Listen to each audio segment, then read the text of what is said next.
ó ti ṣe o, bàbá ti ṣe o, ó ti ṣe, ó ti ṣe o, bàbá ti ṣe o, ohun tó ń bà wá lẹ́rù bàbá ti ṣe o, ó ti ṣe, ó ti ṣe o, bàbá ti ṣe o, ohun tó ń bà wá lẹ́rù bàbá ti ṣe o. Ọmọ Yorùbá, ẹ jẹ́ á bẹ̀rẹ̀ sí ní máa kíra wa kú oríire. Kábíyèsí Elédùmarè, kéèyàn wá ní kó sọ lọ́hùn. Ọmọ Yorùbá, ẹ jẹ́ á bẹ̀rẹ̀ sí ní kíra wa kú oríire, torí pé àdúrà tí gbogbo ẹ̀yin ìyá àti bàbá wa ń gbà káàkiri orí òkè, àdúrà yín ti gbà o.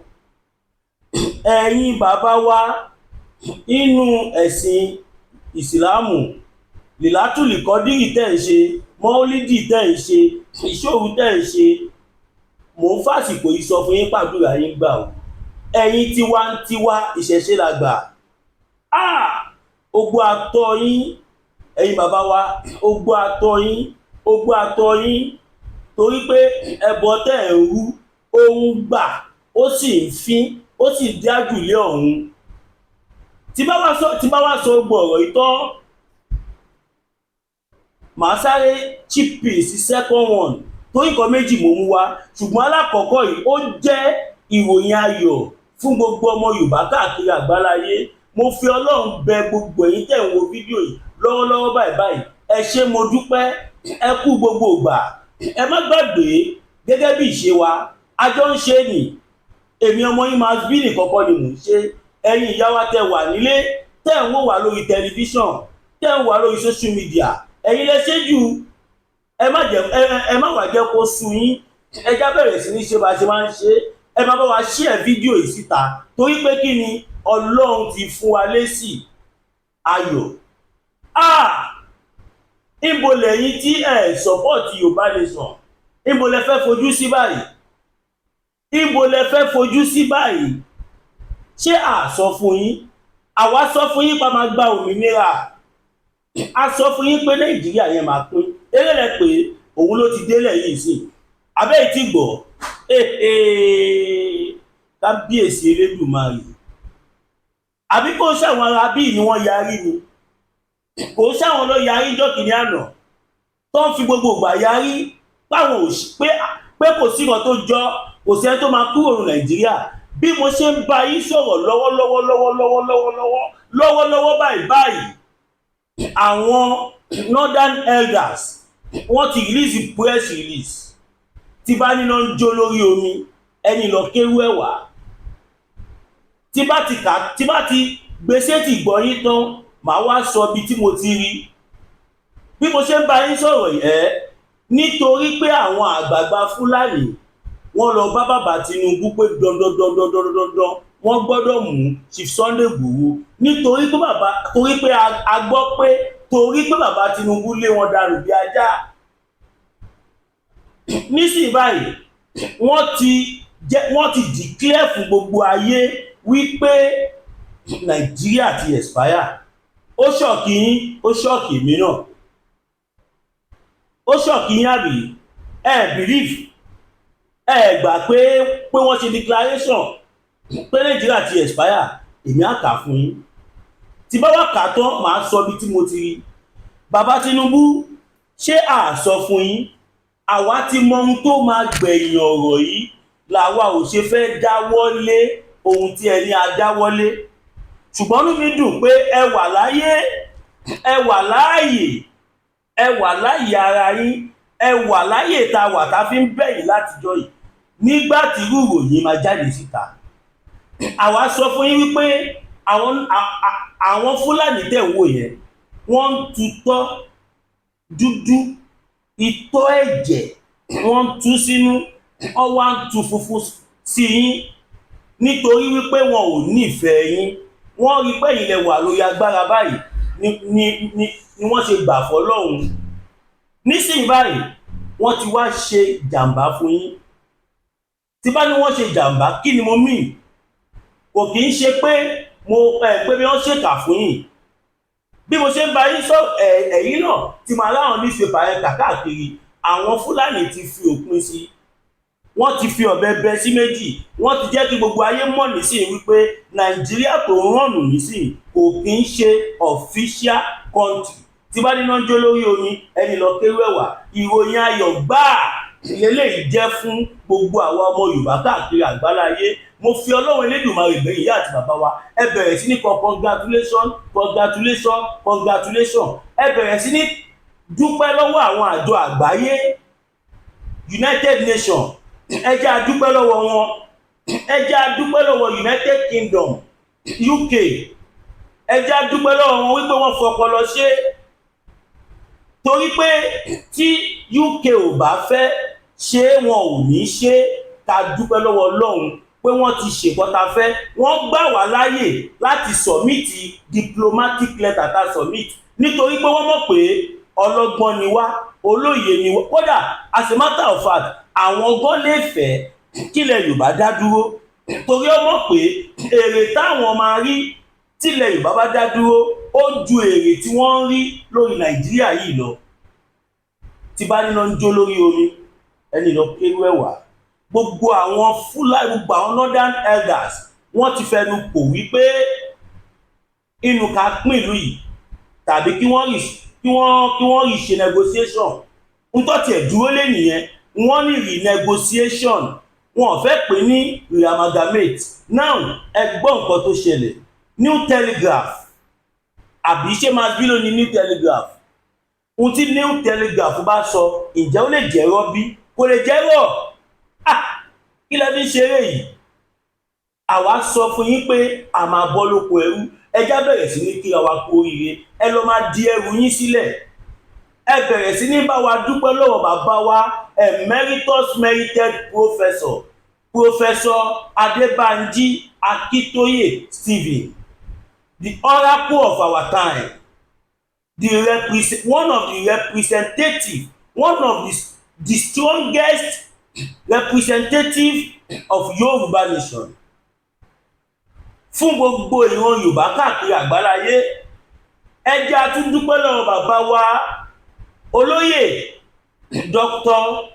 Chief Sunday Adéníyì Adéyẹmọ Ìgbòho Òòṣà ó bàbá dámì ẹkùn ọkọ Fúlàní àjànàkú kọjá mo rí nǹkan fìrí tabarírin ká ní àrírin ẹmú ẹkì ẹran bí rẹ̀ kọ́ kí lẹ́ fi ń ṣeré yìí ládé Aláàfin ò ládé adé aládìkún la gbà fáláàfin kò pọ̀ létí yín ìran bàbá wa olóyè Sunday Ìgbòho ìran Adéyẹmọ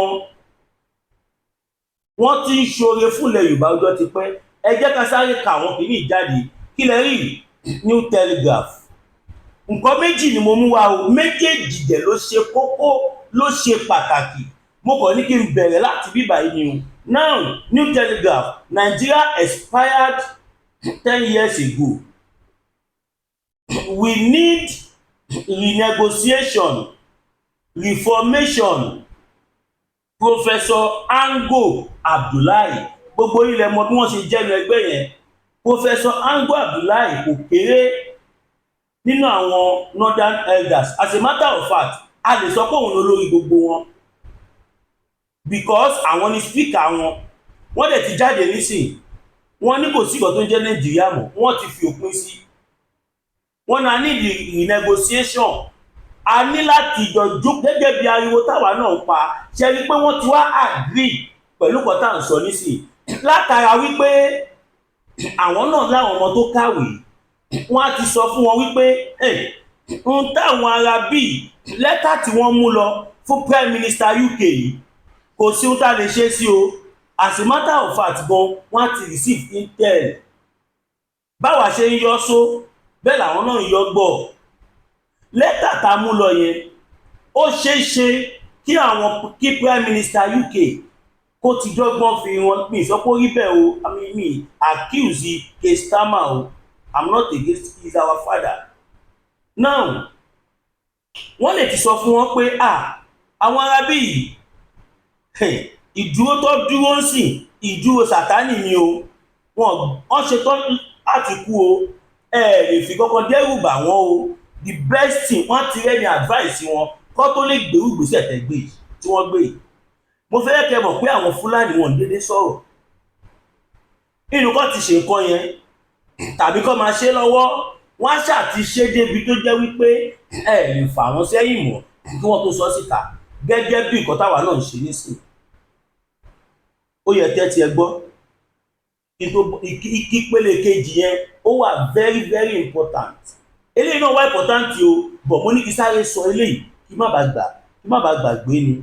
Wọ́n ní Nigeria expired 10 years ago need renegotiation and formation. Professor Ango Abdullahi ó ní convener of the North Elders, ṣé ẹ̀ ń gbọ́ o, convener ẹ tẹ ìtumọ̀ convener sí, mo mọ̀ pé ẹ̀rọ ọpọlọ rẹ̀ tẹ́lẹ̀ mi, ṣùgbọ́n èyí tí ò bá yé tí wọ́n pẹ́ dàbí irú èmi báyìí tí a fi bẹ̀ ẹ lọ wò ní Google meaning of convener. Convener of the Northern Elders Forum NEF and former Vice Chancellor of Ahmadu Bello University, tó túmọ̀ sí pé ó kàwé bí àpárá, so ó mọ̀ ìtumọ̀ lẹ́tà yẹn.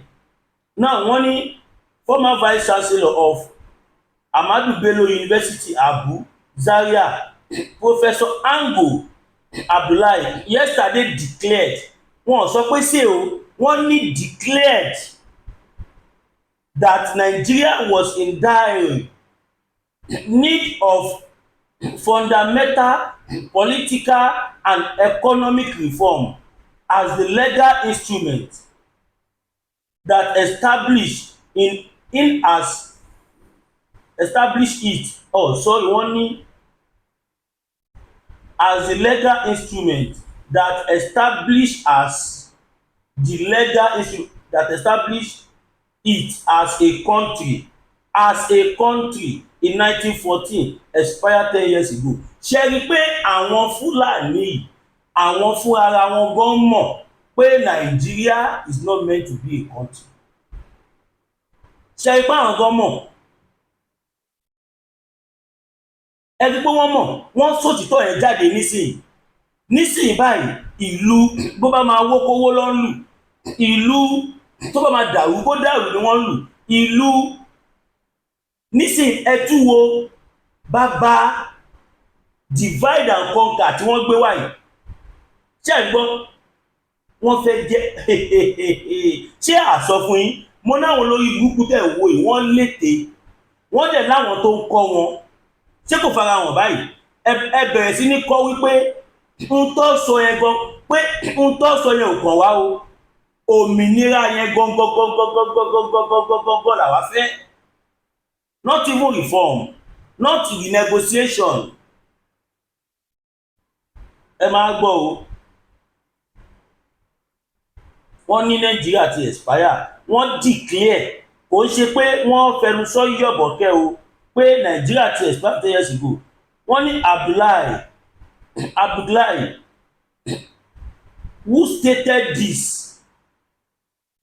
at the National Dialogue on a Homegrown Parliamentary System of Government held in Abuja, disclosed that the edict which led to the amalgamation of the Northern and Southern Protectorate by the British colonial authorities in 1914 was meant to expire after 100 years. He explained that when the British brought together the diverse ethno-lingual group, they met on the ground and named the territory Nigeria. It was on the projection that the people would develop into a modern nation state.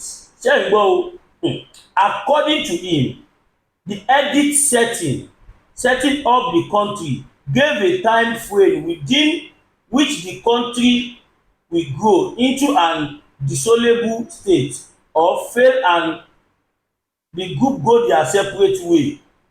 Ǹjẹ́ kò tí wá fèlì báyìí? kí ló wá dé tí ààrẹ lọ ọkàn ní separate way? ṣe ipò náà ló tọwọ́ bọ̀ wọ́n lẹ́nu lójú tí wọ́n sì yìí wọ́n sọ̀rọ̀ kí Tinubu lè wà bẹ̀wọ̀n wọ́n á lè sọ̀kọ́ọ̀mù sí nǹkan tó fẹ́ which is pé kó mú olóyè Sunday Igboho torí pé Tinubu yarí fún wọn ó lé wọn dànù bí ajá ẹ wo ibi tí wọ́n gbà lọ ó dẹ̀ tẹ́ wa lọ́rùn. Yes, ó tẹ́ wa lọ́rùn, kò kí ń ṣe ẹ̀yin àbí Tinubu ló máa determine life wa.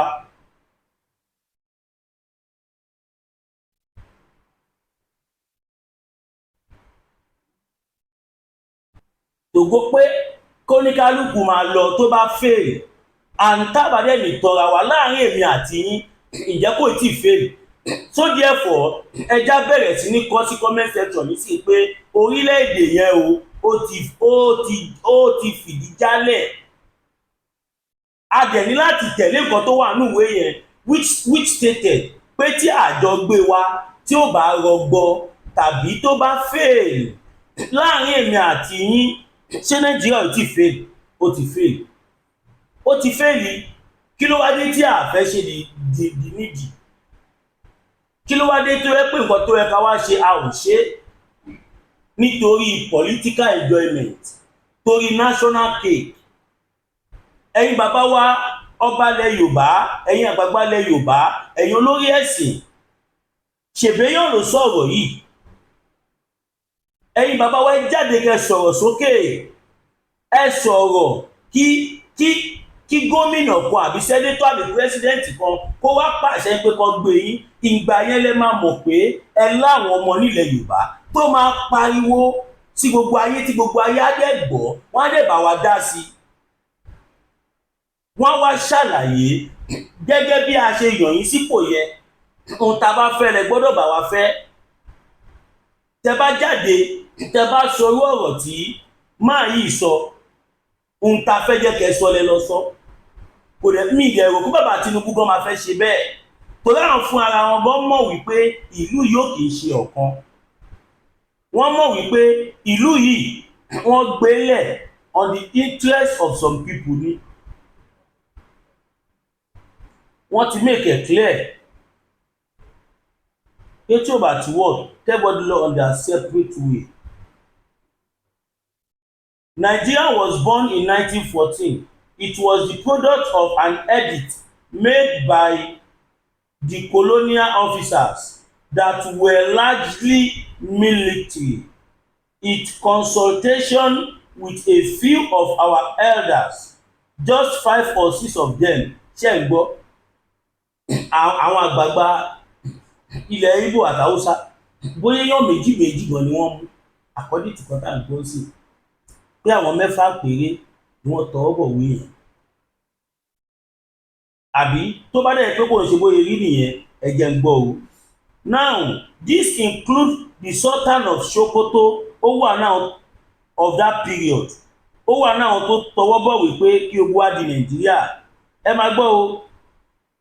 The Shehu of Borno of that period, the Aláàfin of that period, the Obong of Calabar of that time, and the other names that he has forgotten. Just 5 of them, márùn-ún tiẹ̀ ni wọ́n.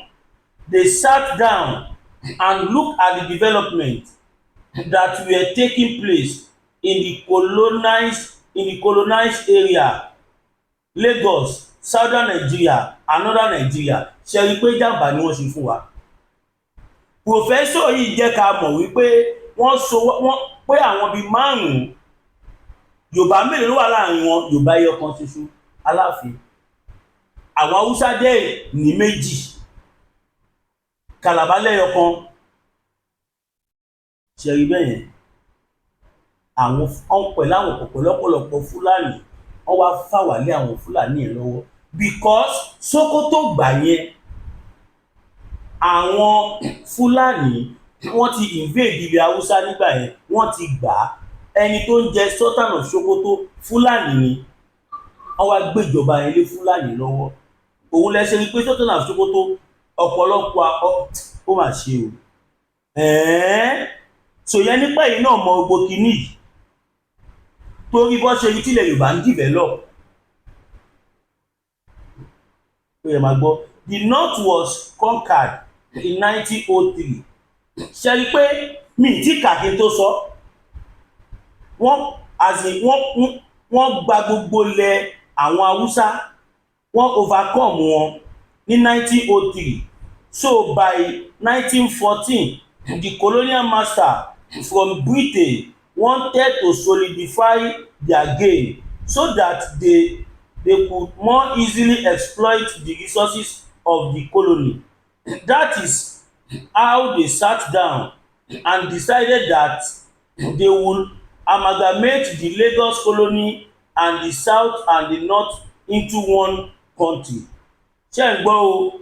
Fún ẹ̀yin tí ẹ ò mọ̀ pé Yorùbá dá dúró tẹ́lẹ̀, ṣó ń clear, ṣó ń yé yín, ẹ máa share fídíò yìí. Ẹ jẹ́ ká máa kíra wa kú oríire. Mo ní ẹ jẹ́ ká máa kíra wa kú oríire. Ẹ jẹ́ ká dúpẹ́ lọ́wọ́ United Nations. Ẹ jẹ́ ká dúpẹ́ lọ́wọ́ UK, tèmi yé mi. Ẹ jẹ́ ká dúpẹ́ lọ́wọ́ Amẹ́ríkà. Ní fi gbogbo ẹnu sọ̀rọ̀ fún yín. Ẹ dúpẹ́ lọ́wọ́ bàbá Professor Banji Akíntóyè. Ẹ dúpẹ́ lọ́wọ́ olóyè Sunday Igboho. Ẹ dúpẹ́ lọ́wọ́ bàbá mi Ọláyọmí Kóìkì, the whitest lion ever lived. Ẹ dúpẹ́ lọ́wọ́ èmi ọmọ yín Mass BTV. Kò yí sí gbogbo nǹkan tí ẹ rí tí mò ń ṣe, I'm spending my personal money. Ìyẹn lẹ fi máa mọ̀ pé ìfẹ́ la ní. Báwa bá ṣe ń ṣe, ẹ jọ̀ọ́ nítorí Ọlọ́run ẹ máa bá wa pín kó máa lọ viral. Ọlọ́run ti gbàdúrà wa ọmọ Yorùbá. Ọlọ́run ti kí ni? Ó ti gbàdúrà wa. Now, wọ́n ní the wife of Lord Lugard, the Governor General at that time, gave us the name Nigeria, a name derived from the Niger area. In the edict, if you read it, it is very clear that we were being encouraged as people from various backgrounds to come together, ṣé ń gbọ́ o, and build a nation called Nigeria. Ṣé rí pé ẹ̀yin tẹ́ ẹ̀ ń pariwo pé wọ́n Nàìjíríà la fẹ́ kìnìkan, ṣé rí pọ́pọ́ ló ń dùn yìí? Ṣé rí pé ẹ̀yin tẹ́ ẹ̀ ń pariwo wọ́n Nàìjíríà, ṣé rí pé ẹ̀yin gan ọ̀tá ara yín ni? Kàmá tí wàá sọ pé ilẹ̀ Yorùbá. What do you think? Ẹni tó jẹ́ pọ̀ ọ̀tá ara ẹ̀ ni.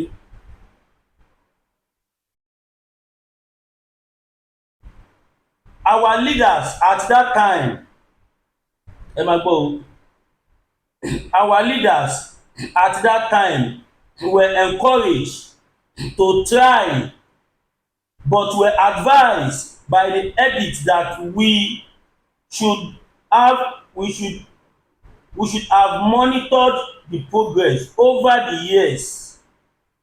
But the life of the edict was to last for 100 years. This means that the edict expired in 2014. Òun lẹ fi idán lọ kó Boko Haram wọlé, tó kidnap Chibok girls, tó ṣoríṣiríṣi nǹkan láti lè cause distraction, láti má jẹ́ kí Jonathan lè sọ̀rọ̀ nípa pé Nàìjíríà máa pín. Ṣé mọ̀ pé torí pé Jonathan padà mẹ́nu bà tó ṣe confam, òun ló ṣe vote ẹ̀ out pé ẹ̀wọ̀n ta so mọ́lẹ̀ ò lè tú o, torí pé wọ́n ti jẹ ìgbádùn àjẹdórógbó nílẹ̀ Yorùbá. Wọ́n ń jẹ àwọn ìgbádùn kan tó jẹ́ pé tí a ò bá jọ wà papọ̀, àwọn ìran wọn 1 million tó ń bọ̀, oko ẹrú ló máa wà. Wọ́n wá ń jẹ ìgbádùn òmìnira, wọ́n ń kó àwọn nǹkan ọrọ̀ ajé wa, ẹ̀yin ẹranko kan bì kan wá ní ń pé kí a máa ṣe Nàìjíríà lónìí. Torí at this moment, ẹni tó bá sì sọ pé wọ́n Nàìjíríà lòun fẹ́, ẹranko èèyàn ni, kò ṣe tó normal, tàbí ká sọ pé ènìyàn ò jáde síta, kò wà expose. Òun ló ṣe ń dùn mí fáwọn bàbá wa tó jẹ́ pé wọ́n ń pààrà lóyìnbó bí ẹni lọ sọ́jà ni. Wọ́n ń pààrà lóyìnbó bí ẹni tó ń lọ sí ọjà ni. Gbogbo nǹkan mèrè tẹ́ ẹ̀ ń rí káàkiri àgbáláyé, òun yìí kí wẹ̀ wà nílẹ̀ Yorùbá bí. ẹ fẹ́ jẹ́ kí VIP wà àti ẹ fẹ́ jẹ́ kí VIP tán.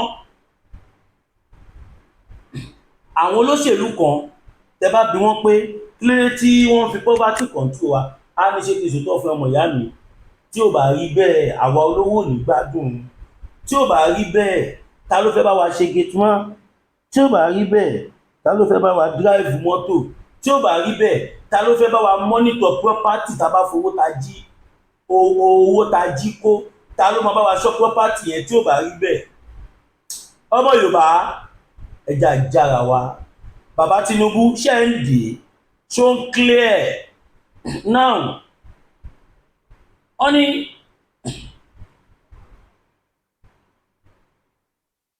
Wọ́n ní this means that the edict expired in 2014, which is 100 years from its formation, but the question now is that this is 2024 and perhaps this kind of dialogue reminds us that we have a history that started in 1914. Ṣé ipò lòun ló tọwọ́ bọ máa yẹn lẹ́nu?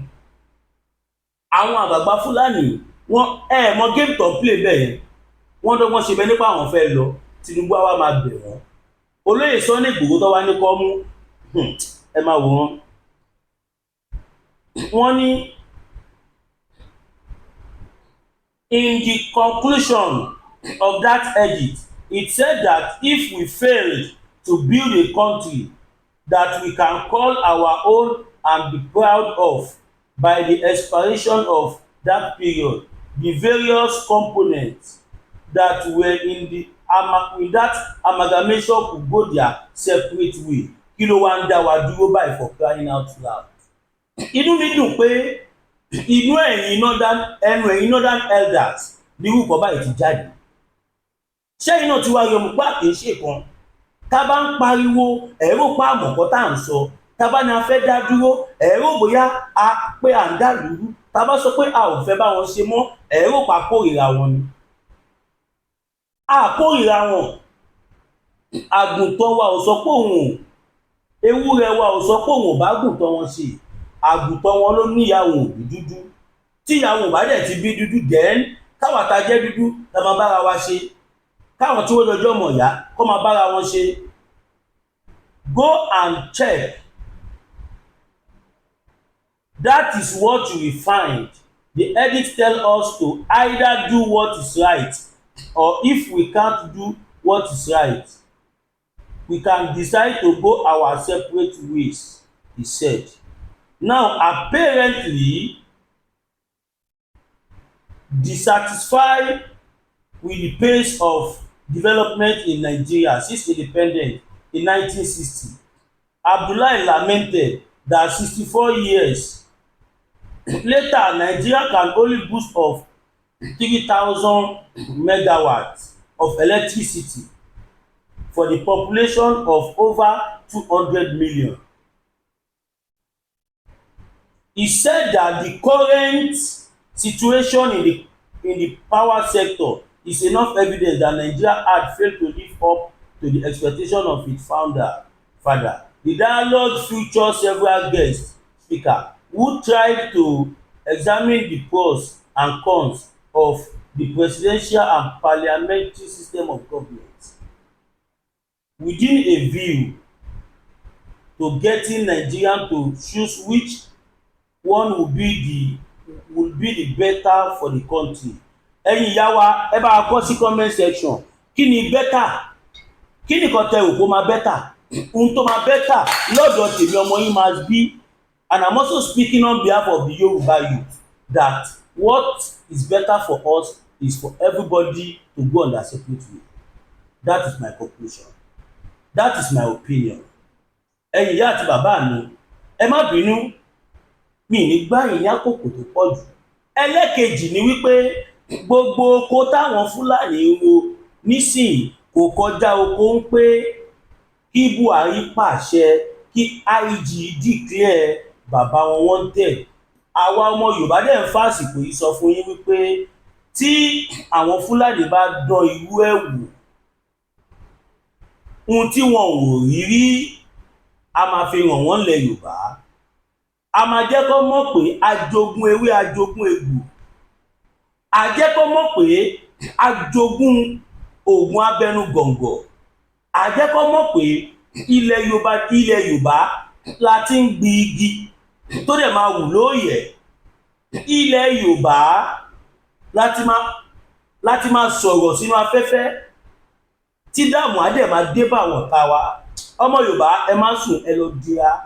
Èmi tún fàsìkò yìí sọ fún gbogbo ẹ̀yin tó kù tẹ yarí kanlẹ̀ tẹ́ni fẹ́ kú sílẹ̀ Haúsá, ẹ máa bọ̀ nílé. Tẹ bá tiẹ̀ sì máa padà lọ́bẹ̀ lásìkò tá a wà, ẹ máa bọ̀ nílé. Lukawas tí wọ́n dá kalẹ̀ yẹn, wọn ò dá kalẹ̀ nítorí àwọn Haúsá ẹgbẹ́ wọn o. Wọn ò dá kalẹ̀ nítorí àwọn Haúsá ẹgbẹ́ wọn o. Wọ́n dá kalẹ̀ nítorí àwa ọmọ Yorùbá tá wà nílẹ̀ Yorùbá àti tí wọ́n ń gbé nílẹ̀ Haúsá yẹn. Information kan dẹ̀ kàn mí lára nísìnyí, wọ́n ní wọ́n ti fẹ́ lọ máa páyà àwọn èèyàn wa. Kò sí ohun tẹ́ ẹ̀ ṣe ń bẹ̀ o. Ẹ má gbàgbé, kó tiẹ̀ tó di pé mo dágbére, ẹ jẹ́ kí n sáré sọ eléyìí fún yín kó má dàbí pé màá bí kí n tó kọ́ntínú, ẹ jọ̀ọ́ má bínú. Mo fi Ọlọ́run bẹ obìnrin ìyá wa, ẹ má wò mí ràn. Àwọn irinṣẹ́ ta náà ṣe fẹ́ rà kádẹ tó bá tún fẹ́ kúrò níta wà kí a kú lọ, ẹ má wò mí ràn. Ẹ má jẹ́ kó dìgbà tó bá sọ pé Masbi dẹ̀ sọ o, kìnìkan.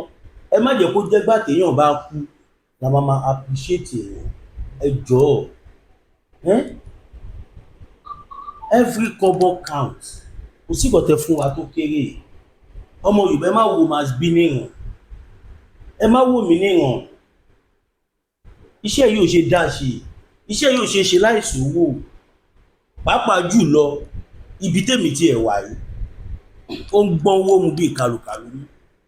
Mo bẹ̀ yín nítorí Ọlọ́run, ẹ support mi financially, ẹ fún mi ní super sticker, ẹ fún mi ní super chat, ẹ join membership wa, ẹ support wa financially sórí GT bank account wa tó jẹ́ 02141687040 02141687040 GT bank. Williams Olúwatósìn ọmọ Ògúnbíyì, Williams Olúwatósìn Zanu tí mo jọ́ ọmọ Ògúnbíyì. Now fẹ́yìn tẹ́ bá ní polówó ọjà tẹ́ fẹ́ fún wa tàbí ẹ fẹ́ bá wa sọ one or two things bí information kan came up, ẹ pè mí sórí +229 5774 7970 +229 5774 7970. WhatsApp nìkan ni o, tẹ́ bá pè ní direct kò ní lọ. We only program it for call, text message and voice note tàbí video. Anything tẹ́ bá rí tẹ́ bá fẹ́ ká gbé síta gbangba, ẹ pè ọmọ yín Masbi TV. We will do it free of charge. Àwa ò kí ń gbowó pa fẹ́ bá yóò gbèrò yìí síta, no. Tàbí tí kankan bá ṣẹlẹ̀ tẹ́ fẹ́ jẹ́ ká dá sí, ẹ jẹ́ kí n mọ̀, ẹ pè mí sórí nọ́mbà yẹn. Tàbí tẹ́ bá rẹ́ni tó parọ́ tó forúkọ olóyè gbowó lọ́wọ́ yín tàbí tó ṣàṣe nǹkan tí ó tọ́, trust me, ẹ pè mí, ó máa déwájú wọn lẹ́sẹ̀kẹsẹ̀. Odò àgbà kò ní gbé ọ̀dàlẹ̀.